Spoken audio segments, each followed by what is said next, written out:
In this video, I'm going to share different options for mating nukes that we use in our program. We'll cover a variety of setups from small 2-frame nukes to larger configurations. The goal is to help you understand how to scale up or down based upon your resources, goals, and seasonal conditions. A big part of our program uses standard Langstroth hives, which are queen castles. Here's an example of a 2-frame nuke using the queen castles, which are designed to hold 4 different queens in one box. These have 2 frames each, they're separated by dividers, and they feature single entrances every 90 degrees. Why is this important? Because staggered entrances help to reduce drifting and help the queens return to their proper home after mating flights. The best part that I like about using these queen castles are they're highly flexible. By simply removing dividers, I can change them from 2-frame compartments to 3, 4, 5, or even a full 10-frame hive. This allows us to adapt throughout the season as needed. Here's some video of us using the queen castles in the field. As you can see, the queen castles have several key features. They're multi-purpose use, so they're ideal for different stages of queen rearing or colony management. It's efficient use of the space. I can support multiple colonies or queens in a single box. Benefits, it's very scalable. I can adapt quickly to changing resources or program goals.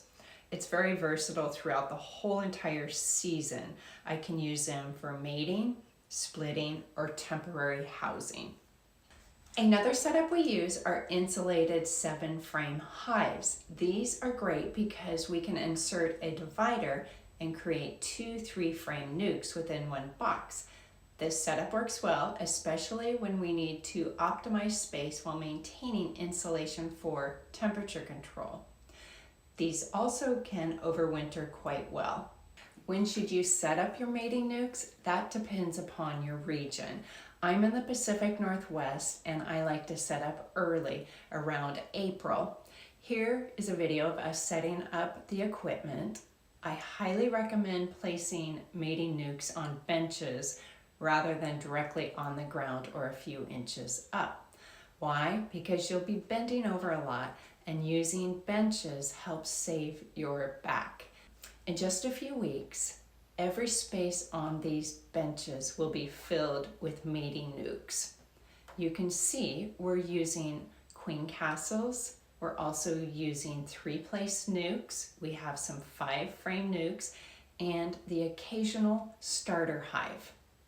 Here you can see we're using plastic 5-frame nukes. We use a lot of these because they're inexpensive and it's an easy way for us to expand quickly. However, they do have limitations. One important thing to note, these plastic nukes provide very little insulation. Because of that, I only use them when outside air temperatures have increased. For feeding, you'll need to use an in-frame feeder or modify the lid to take a top feeder. Lastly, we have our wooden 5-frame nukes. These are well used and durable, lasting for years. I use top frame feeders or in-frame feeders depending upon which lid I use. These work well for us during the short spring and summer season. You'll want to experiment and find out what works best for you.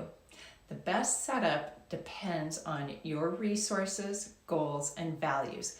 Don't be afraid to experiment and get creative. Let me know in the forum if I can answer any questions.